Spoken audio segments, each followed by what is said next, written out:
नमस्ते दोस्तों, फर्जीवाल 420 the super hit show में आपका स्वागत है। मुझे फर्जीवाल कहते हैं और आपको लुटी हुई जनता। पिछले प्रोग्राम में मैंने आपसे बात की मेरे फर्जी शिक्षा मॉडल मोहल्ला क्लिनिक के भ्रष्टाचार के बारे में। इस प्रोग्राम में मैं आपको बताऊंगा कुछ देश विरोधी एजेंडे के अंदाज, कुछ देश को खोखला करने की तरकीबें, कुछ किस्से जिससे दिल्ली में मैंने बांग्लादेशियों और रोहिंग्या को बसाया, कुछ ऐसी हकीकत जब दिल्ली के असली निवासियों का हक मैंने रोहिंग्या को दिलाया।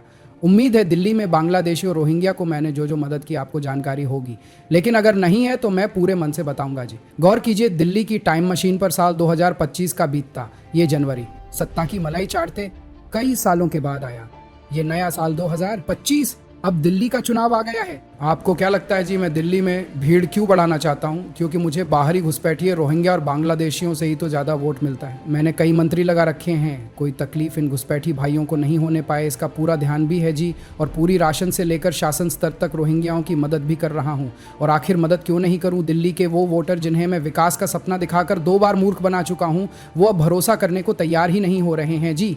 मैं बनिए का बेटा हूं जी, मुझे मालूम है ना जी राजनीति में जनता को धोखा देकर चूना कैसे लगाना है। दिल्ली की हालत आज इतनी बदतर इसीलिए है क्योंकि मैंने बांग्लादेशियों की, रोहिंग्या मुसलमानों की कई बस्तियां इस राजधानी के अंदर तैयार कर दी हैं। दिल्ली के यमुना बाजार, लोहे के पुल के आसपास बसी झुग्गी बस्तियों, बवाना, जहांगीरपुरी, सीमापुरी जैसे इलाकों में ये बस्तियां जाकर आप देखिए। जब बात राष्ट्रभक्ति की आती है तो मैं सेना के सर्जिकल स्ट्राइक को झूठा बता देता हूँ। मेरे इरादे एकदम दूध से सफ़ेद और स्पष्ट हैं। रोहिंग्या मुस्लिमों को लगातार बसाना है, दिल्ली में आपदा लाना है, आपातकाल लगाना है। मैं ढीठ भी हूं, अपने चुनावी वादों को गजनी की तरह भूल जाना मेरी आदत है। मेरे सारे मंत्री जेल गए, मैं जेल गया जी, लेकिन मैंने भीतर के डर को बाहर नहीं आने दिया है। भ्रष्टाचार ऐसी लालच है ना जी, एक बार कर लो तो बार बार करने का मन होता रहता है जी। क्योंकि जब मैं राजनीति में नहीं था, क्या था मेरे पास? सड़ी सी कार और आज VIP ट्रीटमेंट के साथ बड़ी बड़ी गाड़ी में घूमते हुए मेरा जलवा देखिए। आज देखिए जो मेरे साथ रहा, सबको मैंने भ्रष्टाचार के ऐसे तरीके बताए हैं ना जी।